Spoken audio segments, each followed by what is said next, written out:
Bom dia, família. Bom dia. Bom dia, você de casa. Que bom, mais uma manhã, estarmos aqui juntos para falarmos com Deus, para ouvirmos a sua mensagem. Bom dia, Ana. Bom dia, irmã Beth. Bom dia, Escola de Profetas. Bom dia. Bom dia para você que está em casa. É uma alegria estar com você mais esse dia e que você possa se sentir abraçado por Deus nesse momento. E para a gente começar o nosso culto em adoração a Deus, vamos chamar a presença dele? Vamos orar? Senhor nosso Deus e bendito Pai, louvado e engrandecido seja o Teu nome, ó Pai, porque nós acordamos esse dia com vida. Muito obrigado, Senhor, por tanta graça que o Senhor nos concede todos os dias e que nesse dia em especial, ó Pai, o Senhor possa nos abençoar pelo estudo da Tua Palavra. Abençoa nossos queridos que estão em casa, Senhor, que a Tua graça possa alcançá-los também, Senhor. Em nome de Jesus, nós te pedimos essas bênçãos e desde já te agradecemos. Amém. Amém, Senhor. Amém. Como é bom começar amanhã num culto a Deus, né? Sim. É muito bom. Melhor ainda quando louvamos a Ele. Vamos louvar juntos, com todo amor e fervor, o hino Louvemos ao Rei, número 14.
Amém. Neste momento nós iremos recitar o nosso versinho da semana, que está lá em Marcos 16, versinhos 17 e 18. Vamos lá no 3? Vamos? 1, 2, 3. Marcos 16, 17 e 18. E estes sinais seguirão aos que creem. Em meu nome expulsarão os demônios, falarão novas línguas, pegarão nas serpentes, e, se beberem alguma coisa mortífera, não lhes fará dano algum. E porão as mãos sobre os enfermos e os curarão. Marcos 16, 17 e 18. Marcos 16, 17 e 18. E esses sinais seguirão aos que creem. Em meu nome expulsarão os demônios, falarão novas línguas, pegarão nas serpentes, e, se beberem alguma coisa mortífera, não lhes fará dano algum, e porão as mãos sobre os enfermos e sararão. Marcos 16, 17 e 18. Marcos 16, 17 e 18. E estes sinais seguirão aos que creem. Em meu nome expulsarão os demônios, falarão novas línguas, pegarão nas serpentes, e, se beberem alguma coisa mortífera, não lhes fará dano algum, e porão as mãos sobre os enfermos e os curarão. Marcos 16, 17 e 18.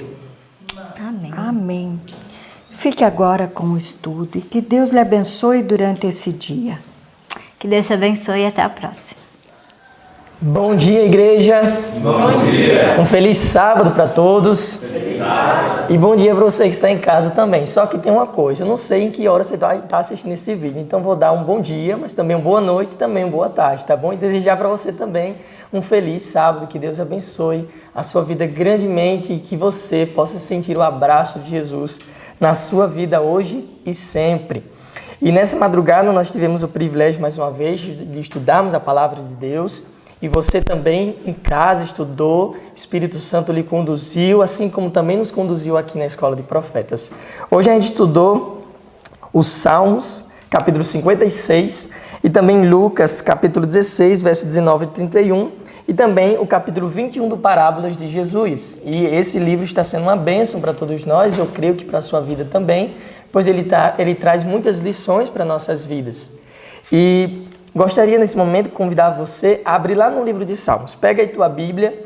Se você não tem uma Bíblia perto de você, procure na tua casa uma Bíblia, que com certeza deve ter uma Bíblia na tua casa. Talvez ela esteja empoeirada, talvez esteja jogada lá no canto, mas vai aí, pega essa Bíblia e abra no Salmo 56, no Salmo 56. Salmos 56. Você já encontrou sua Bíblia? Já abriu no Salmo 56? Se você não abriu ainda, eu vou esperar você abrir para que a gente possa ler todo mundo junto, tá bom? Salmo 56. Eu gosto muito dos Salmos, porque o salmista Davi, ele é um exemplo de como nós devemos agir diante das dificuldades, diante das perseguições, dos desafios. E quem de nós não passa por desafios e dificuldades? Creio que você passa por desafios e dificuldades e talvez você esteja passando por esses momentos difíceis. Mas saiba que da mesma forma que Deus estava com Davi, Deus também estará com você. Então aí no Salmo 56, o salmista Davi, ele faz um hino em meio a uma perseguição. O salmista Davi, ele era muito perseguido. Coitado, né? O coitado não podia ter um descanso. Era perseguido 24 horas pelos seus inimigos. E aqui no Salmo 56, Davi, ele faz esse hino. E ele faz justamente esse hino quando os filisteus o prenderam lá em Gade. E ele começa dizendo assim no verso 1, ó: tem misericórdia de mim, ó Deus, porque o homem procura ferir-me. E se você pular, por exemplo, lá para 1 Samuel, pega aí a tua Bíblia, já está aí com a tua Bíblia. Então agora vá lá para 1 Samuel, capítulo 21, e o verso 11, porque foi nesse relato bíblico em que Davi compôs este hino do Salmo 56. Davi estava fugindo de Saul, ele não era mais aceito no território do povo de Israel, então ele agora estava fugindo para outros povos, outros reinos. E ele foi até Aquis, que era rei de Gate. Então lá em Aquis, ele quis ficar com o rei de Gate porque ele não era mais aceito pelo rei Saul.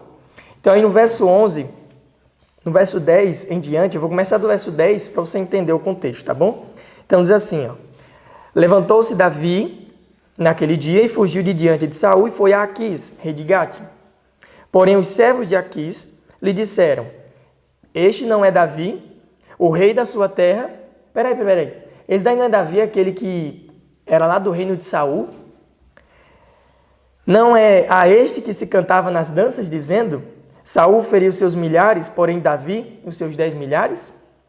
Verso 12. Davi guardou estas palavras, considerando-as consigo mesmo, e teve muito medo de Aquis, rei de Gate, pelo que se contrafez diante deles, em cujas mãos se fingia doido. Esgravatava nos pórticos das portas e deixava correr saliva pela barba. Então disse Aquis aos seus servos: bem vedes que este homem está louco. Por que o trouxestes a mim? Falta-me a mim doidos para que trouxesseis este para fazer doidices diante de mim? Há de entrar este na minha casa? Então veja só que relato interessante, né? Eu confesso que quando eu li, eu achei muito engraçado. Mas foi através desse momento aqui que Davi ele compôs o hino 56.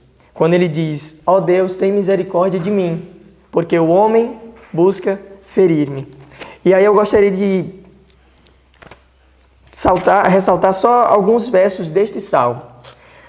No verso 2 ele diz: os que me espreitam continuamente querem ferir-me, e são muitos os que atrevidamente me combatem. E aí no verso 3 e no verso 4 ele diz algo que é muito interessante. Ele diz assim, ó: em qualquer tempo que eu temer, confiarei em ti. Quem disse que quem serve a Deus não tem medo? Nós que somos servos de Deus, nós temos medo às vezes. Quando vem desafios, quando vem problemas, obstáculos, qual ser humano que não tem medo? Todos nós temos medo. Davi também tinha medo. E se você está tendo medo, não se preocupe, você é igual a todos nós. Você é um ser humano que também tem medo. E Davi ele diz: em qualquer tempo em que eu temer, quando eu tiver medo, eu vou confiar em ti, Senhor. Era isso que Davi fazia. Quando ele tinha medo, ele não era vencido pelo medo, mas ele confiava em Deus. E no verso 4 ele diz: em Deus louvarei a sua palavra. Em Deus pus a minha confiança. Não temerei o que me possa fazer a carne. Ou em outras versões, o que me possa fazer o homem. A confiança de Davi era posta em Deus. Não era nas autoridades, não era no poder, não era na sua própria força, mas era no seu Deus. No verso 8 ele diz algo muito interessante também. Ele diz assim, ó: tu contas as minhas vagueações, ou os meus passos. Põe as minhas lágrimas no teu odre. Não estão elas no teu livro? Sabe, nós temos um Deus que Ele vê nossa vida em todos os detalhes. Ele vê quando a gente chora, Ele sabe quando a gente está sofrendo, Ele conhece as minhas lutas, Ele conhece as tuas lutas. Ele sabe as noites em que você passou chorando, Ele sabe as aflições que você está enfrentando, os problemas que você está tendo em casa, com os filhos, com o marido. Ele sabe de todos esses problemas, porque Ele não deixa que nenhum dos seus filhos, que as aflições que acontecem com os seus filhos, passe despercebida diante dos seus olhos. E era isso que Davi estava querendo dizer. Senhor, tu sabes de tudo que acontece na minha vida. O Senhor sabe para onde eu vou, o Senhor sabe as minhas aflições, meus problemas, porque o Senhor relata todas estas coisas. Todas elas estão escritas no teu livro. Esse Deus, Ele é maravilhoso. Mas também, Ele tem muitas outras lições para nos dar. E agora, pulando lá para o livro de Lucas, no capítulo 16, a gente, continuando aqui a estudar sobre as parábolas de Jesus, a gente agora leu nesta madrugada uma outra parábola, a parábola do rico e do Lázaro. Creio que você aí de casa já deve ter ouvido sobre essa parábola, né? E muitas dúvidas se levantam contra essa parábola. Muitos perguntam se é literal, se não é literal, se é simbólica, se não é. Então não se preocupe que tudo isso a gente vai explicar no decorrer desse estudo, tá bom? Então pula aí lá para o Evangelho de Lucas, meu xará, amigo meu. Pula lá para o Evangelho de Lucas, no capítulo 16, onde vai ter o relato da parábola do rico e do Lázaro. Capítulo 16, e aí o verso 19 até o verso 31. Verso 19 até o verso 31. Então vou ler aqui um pouco para vocês que estão em casa, para que vocês possam entender por que Jesus contou essa parábola. O que ele queria ensinar para o povo da sua época e que lições essa parábola traz para os nossos dias. Então diz assim no verso 19, ó, leia junto comigo aí você que está em casa. Ora, havia um homem rico e vestia-se de púrpura e de linho finíssimo e vivia todos os dias de que forma? Regalada e esplendidamente. Só que a Bíblia também traz um outro personagem. A Bíblia diz no verso 20, havia também um certo mendigo, chamado Lázaro, que jazia cheio de chagas à porta daquele homem que era rico. E desejava alimentar-se com as migalhas que caíam da mesa do rico. E os próprios cães vinham lamber-lhe as chagas. Só que no decorrer desse relato, houve uma mudança. O homem que era rico acabou tendo um destino de miséria e de sofrimento. E o Lázaro acabou tendo um final feliz e de paz. Mas o rico de tormento e de aflição. E aí no verso 22 ele diz: E aconteceu que o mendigo morreu e foi levado pelos anjos para o seio de Abraão. E morreu também o rico e foi sepultado. E no inferno ergueu os olhos, estando em tormentos, e viu ao longe Abraão e Lázaro no seu seio. E chamando, disse: Pai Abraão, tem misericórdia de mim, e manda Lázaro que molhe na água a ponta do seu dedo e me refresque a língua, porque estou atormentado nesta chama. Disse, porém, Abraão: Filho, lembra-te de que recebestes os teus bens em tua vida, e Lázaro somente males, e agora este é consolado e tu atormentado. No decorrer da leitura, eu creio que você deve ter ficado pensando: peraí, inferno? Foi levado por anjos para o seio de Abraão? Peraí, não estou entendendo mais nada. Essa parábola, muitas pessoas pensam que ela era literal. Muitas pessoas pensam que ela é literal. Mas essa parábola ela não é literal. Ela era uma parábola figurativa. Jesus estava querendo trazer para aquelas pessoas da sua época, porque eles acreditavam que quando a pessoa morria, ela tinha consciência depois da morte. Só que a Bíblia ensina que quando a gente morre, o que acontece com a gente? A gente não tem mais nenhuma consciência, nós ficamos em um sono completo, porque a morte é isto. A morte é um sono. E aí as pessoas daquela época acreditavam, quando as pessoas morrem, elas vão ou para o céu ou vão para o inferno. E essa crença que havia naquela época não é diferente de hoje. Hoje as pessoas também creem que algumas pessoas boas vão para o céu e outras vão para o inferno. Mas aí, de acordo com o estudo, a gente vai explicar o que significa essa parábola, o que Jesus queria dizer nesta parábola. Então, aqui no capítulo 21 do Parábolas de Jesus, a gente vai aqui esmiuçar um pouco sobre esse rico, sobre esse pobre que era o Lázaro, e também sobre essa situação em que ele se encontrava. Tá bom? Aqui diz assim, ó. O rico, ele professava, no parágrafo que começa assim: o rico não pertencia à classe, na página 261 do livro Parábolas de Jesus. Diz assim, ó: o rico professava ser filho de Abraão. Não maltratava o mendigo, nem exigia que se retirasse, porque sua aparência ele era repugnante. O rico, ele não expulsava o mendigo ali da sua porta, porque o mendigo ficava na porta desse Lázaro, desse rico. E ele não maltratava o mendigo, nem exigia que se retirasse, porque sua aparência ele era repugnante. Se este pobre e asqueroso espécime da humanidade era confortado por contemplá-lo ao passar os portais, o rico consentia que lá permanecesse. Só que tinha um porém. Esse rico, ele era egoístamente indiferente às necessidades de seu irmão sofredor. Então, todos os dias aquele rico saía pelos seus portais muito bonitos, cheios de riqueza, e não dava nem atenção para o coitado do pobre do Lázaro. Passava por ali, nem supria suas necessidades, não dava um bom dia, não perguntava como ele estava, se ele precisava de uma ajuda. Ele simplesmente via aquele mendigo como ninguém e como nada. E antigamente as pessoas, elas não tinham a facilidade que nós temos hoje em relação à saúde. Não tinha naquela época tantos hospitais como a gente tem hoje. E aqui no livro traz um relato muito interessante que diz assim, ó: não havia então hospitais onde os enfermos pudessem ser cuidados. Hoje nós temos hospitais onde as pessoas podem ser cuidadas, mas naquela época não era desse jeito.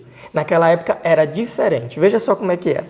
Os sofredores e necessitados eram trazidos ao conhecimento daqueles a quem Deus confiara riquezas, para que deles recebessem auxílio e simpatia. Assim se dava com o mendigo e o rico. Lázaro estava em grande necessidade. Ele não tinha amigos, não tinha mais casa, não tinha dinheiro, não tinha alimento, não tinha nada. Contudo, era deixado ficar nesse estado dia após dia, enquanto toda a necessidade do nobre rico era suprida. Ele, a quem seria tão fácil aliviar os sofrimentos de seu próximo, vivia para si mesmo, como fazem muitos hoje em dia. Está vendo como é que era antigamente? Deus abençoava as pessoas, essas tinham riquezas, e Deus abençoava elas com um propósito, para que elas pudessem abençoar outras pessoas, necessitadas, pobres, assim como era o Lázaro. Então esse rico, ele recebeu todas essas riquezas, mas não era para ele usar para si, era para ele dar para os necessitados. E hoje em dia não é diferente. Hoje em dia aqueles que possuem riquezas pensam que essas riquezas que eles têm são deles e que eles devem usar para si próprio. Mas não é.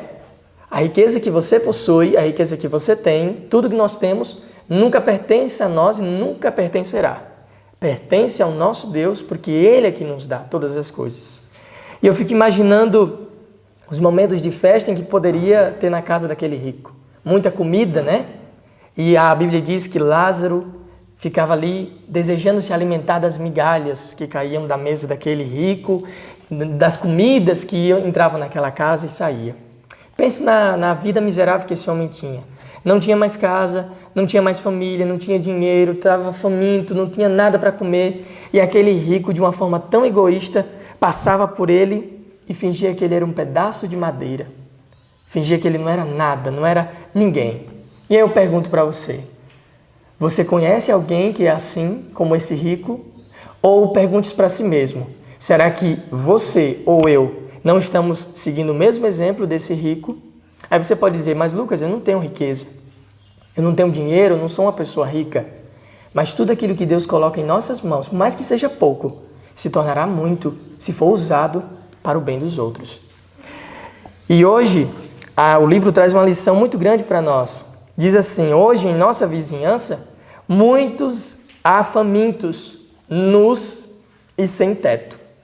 Se negligenciarmos repartir nossos meios com esses necessitados e sofredores, olha a advertência. Pomos sobre nós um fardo de culpa que um dia teremos que enfrentar diante da presença daquele que é justo e que vê todas as coisas como elas realmente são. Toda avareza é condenada como idolatria.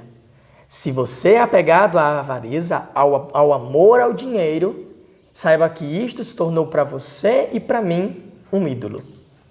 E toda avareza é condenada por Deus. E outra coisa, toda condescendência egoísta é, aos olhos de Deus, uma ofensa. Aí você pode dizer, mas eu faço tantas coisas boas. Por mais que você faça tantas coisas boas para os outros, mas ainda tenha em si mesmo um espírito egoísta, as suas atitudes em ajudar os outros está sendo ofensivo aos olhos de Deus. Só que uma coisa interessante, Deus ele concede riquezas para alguns, porque ele sabe que aquelas riquezas que ele concedeu a essas pessoas poderão beneficiar a outros. Então aquele rico foi escolhido por Deus para ser um mordomo das riquezas que Deus havia concedido a ele. E hoje em dia há pessoas também que são escolhidas por Deus para serem mordomos das riquezas que Deus concede. Só que elas não devem usar essa riqueza para si próprio. Aqui diz assim, Deus fizera do rico mordomo de seus meios, com a obrigação de atender justamente a casos tais como o do mendigo. Então saiba que você, que possui condições financeiras, tem a obrigação diante de Deus de ajudar os necessitados que estão ao seu redor. Sabe por quê? Porque lá em Deuteronômio 6:5, Jesus ele nos deu um mandamento principal. Amarás ao Senhor teu Deus de todo o teu coração e amarás ao próximo como a ti mesmo. Ter compaixão por aqueles que não estão no mesmo nível que você, no mesmo nível social, no mesmo nível financeiro, na mesma posição e no mesmo status. Nós vivemos em um mundo muito injusto, mas ainda bem que no céu o direito será para todos. Agora a gente poderia mais explicar sobre esse rico e ver o tanto de bênçãos que Deus concedeu a esse rico. Veja só o que diz lá no parágrafo, que diz assim, era judeu, na página 261. Esse rico, ele era judeu. E o que eu aprendo com isso? O povo de Israel era o povo de Deus. Então, esse rico, ele era do povo de Deus. Ele conhecia os mandamentos de Deus. Ele sabia que as bênçãos do Senhor repousavam sobre ele. Só que ele cometeu um erro muito grave. Ele acabou usando todas essas bênçãos para a própria honra e não a honra do seu Criador. Agora veja só o que Deus concedeu muito mais a ele. Além de riquezas, possuía conhecimento e talentos, mas não os aperfeiçoava. Devotara todas as energias ao prazer.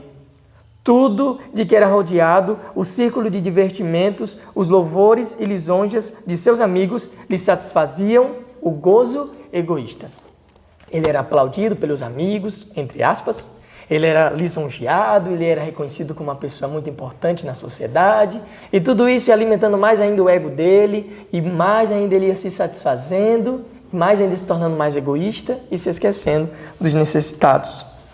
Só que aí veio a mudança, veio um tempo em que se deu uma mudança na condição dos dois homens. O rico, que tinha uma vida de prazeres, na riqueza, no luxo, acabou morrendo. E Lázaro também morreu. Só que o rico foi para um lugar de tormentos, a Bíblia diz, que é o inferno. E não se assuste, eu vou explicar depois para você o que a Bíblia está querendo dizer com isso.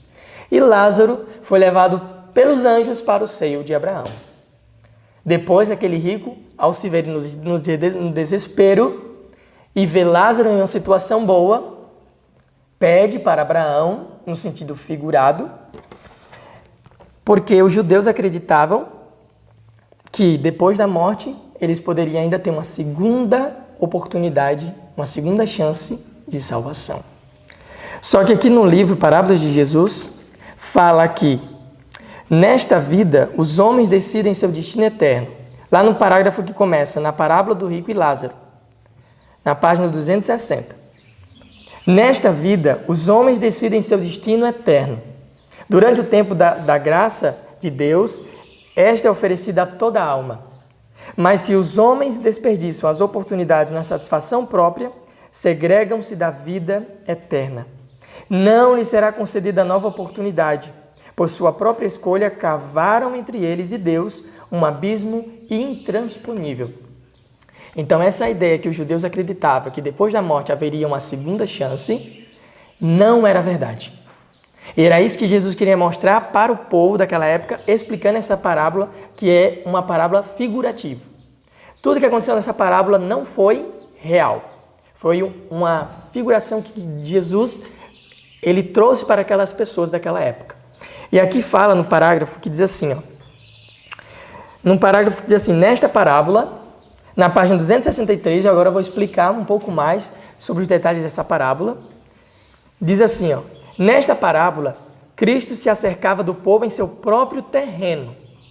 A doutrina de um estado consciente de existência entre a morte e a ressurreição era mantida por muitos dos que ouviam as palavras de Cristo. Então, eles acreditavam que depois da morte haveria uma segunda ressurreição e haveria uma vida pela frente. O Salvador lhes conhecia as ideias e compôs sua parábola de modo a inculcar verdades importantes em lugar dessas opiniões preconcebidas. Apresentou aos ouvintes um espelho em que se pudessem ver em sua verdadeira relação com Deus, para com Deus. Usou a opinião predominante para exprimir a ideia de que desejava todos ficassem imbuídos. Isto é, qual era a ideia que Cristo queria passar para aquelas pessoas ao ele falar dessa parábola? Que nenhum homem é apreciado por suas posses, porque tudo o que lhe pertence é unicamente emprestado por Deus. O mau emprego destas dádivas colocá-lo abaixo dos mais pobres e afligidos que amam a Deus e nele confiam. Cristo desejava que seus ouvintes compreendessem a impossibilidade do homem assegurasse a salvação da alma depois da morte. Então era isso que Cristo estava querendo explicar para aquele povo ao falar desta parábola. É isto que essa parábola ela se retrata, de que o homem ele não pode salvar-se por suas próprias posses ou riquezas. Ele só pode se salvar por meio da graça de Cristo. Era isso que Jesus queria ensinar para aquele povo. Deste modo, Cristo mostra a completa falta de esperança em aguardar uma segunda oportunidade. Esta vida é o único tempo dado ao homem para preparar-se para a eternidade. Então, nós estamos neste mundo para nos preparar para a vida eterna. Depois, quando a eternidade vier e você não tivesse decidido ao lado de Cristo, nunca mais se terá uma oportunidade de salvação para você. A oportunidade de salvação é agora, enquanto nós estamos aqui nesta vida, enquanto nós estamos vivos. Vocês sabiam que depois da morte, nenhum ser humano pode decidir mais para onde vai? Quando a gente morre, o nosso destino é selado ao nós descermos na sepultura. Se você, antes de morrer, aceitou Jesus em seu coração, aí você pode estar pensando, mas o que é aceitar a Cristo? Aceitar a Cristo é você entregar a sua vida a Jesus de uma maneira que não seja mais você que viva, mas Ele que viva em você. E a partir do momento que você entrega a vida a Ele e Ele passa a viver em você, você agora vive a vida de Cristo aqui nessa terra. E ao você morrer, não se preocupe, porque você vai estar dormindo em Cristo. E quando Ele voltar, Ele vai ressuscitar você. Mas, se antes de você descer à sepultura, você não aceitou a Cristo, rejeitou em seu coração, ficou ali com aquele coração endurecido e não aceitou, o seu destino será a perdição. Por que eu estou falando isso para você? Porque é a verdade, a Bíblia apresenta isso para nós de uma forma muito clara. Então é dessa forma que acontece. A única oportunidade de salvação que nós temos é enquanto estamos vivos, aqui, nos preparando para a eternidade. Depois, nunca mais se terá esta oportunidade. Então era isso que Jesus queria falar para os judeus daquela época. Justamente isso. Então é isso mesmo. Os fariseus confiavam em si mesmos, confiavam na salvação por meio de Abraão, mas a salvação, a Bíblia nos ensina que é somente por meio de Cristo. E nesse momento a gente vai ter outro comentário. Esse estudo de hoje ele foi muito tremendo. Eu quero falar sobre a respeito do rico e fazer uma pergunta para vocês. Não sei se o nosso querido Lucas vai falar ou comentar. É pecado ser rico? Não é pecado ser rico. Vamos ler esse parágrafo. Lá em Parábolas de Jesus, capítulo 20 e 1, como se decidiu o nosso destino? Um parágrafo que diz assim: a parábola do rico de Lázaro, todo mundo encontraram? Na página 266, você que está em casa aí para acompanhar também junto conosco, diz assim: a parábola do rico de Lázaro mostra como são avaliadas as duas classes representadas por estes homens no mundo invisível. Agora esse pedacinho: não é pecado ser rico. Se a riqueza não for alcançada por injustiça, aí diz aqui outro pedacinho: um rico não é condenado por possuir riquezas, mas a condenação sobre ele paira se os meios a ele confiados foram desperdidos em quê? Egoístamente. Agora eu amei esse pedaço. Muito melhor faria se ele depositasse seu dinheiro aonde? Ao lado do trono de Deus, usando para fazer o bem. Louvado seja Deus, porque Deus dá chance, dá palavra para encher nosso coração. Você que é rico, deposite todos os seus bens no trono do Todo-Poderoso. E Ele vai saber o que fazer. E Ele vai te usar para usar no Evangelho de Deus. Que Deus te abençoe. Muito bem. E agora chegando na parte final do nosso estudo, onde tem tantas lições para a gente tirar. Se fosse possível, a gente passaria o dia inteiro aqui. Mas é muitas lições que a Palavra de Deus nos traz. E, de acordo com todo esse estudo, o que a gente vê? A gente vê que não é rico, não é pecado ser rico, mas também há perigo em não saber administrar as riquezas que Deus também nos concede. Mas eu agora termino com um verso que Jesus falou, do que adianta o homem ganhar o mundo inteiro e perder a sua salvação? Do que adianta você ter fortunas e mais fortunas, mas não ter no seu coração a esperança da eternidade ao lado de Cristo? Que você possa pensar, que todos nós possamos pensar sobre isto neste dia, que a gente possa pedir ao Senhor: Senhor, me ajuda a usar os dons que o Senhor me deu, os talentos, os recursos, para que eu empregue em Tua causa, Senhor, para que eu não siga o mesmo exemplo desse homem rico, mas que eu seja humilde assim como Cristo, e que eu ame primeiramente ao próximo, mais ao próximo do que a mim mesmo. Então, nesse momento eu convido você que está em casa, os irmãos que estão aqui na igreja, para a gente fazer uma oração, pedindo que Deus nos ajude a entesourarmos para o reino de Deus. Porque Jesus falou: onde estiver o teu tesouro, aí também estará o teu coração.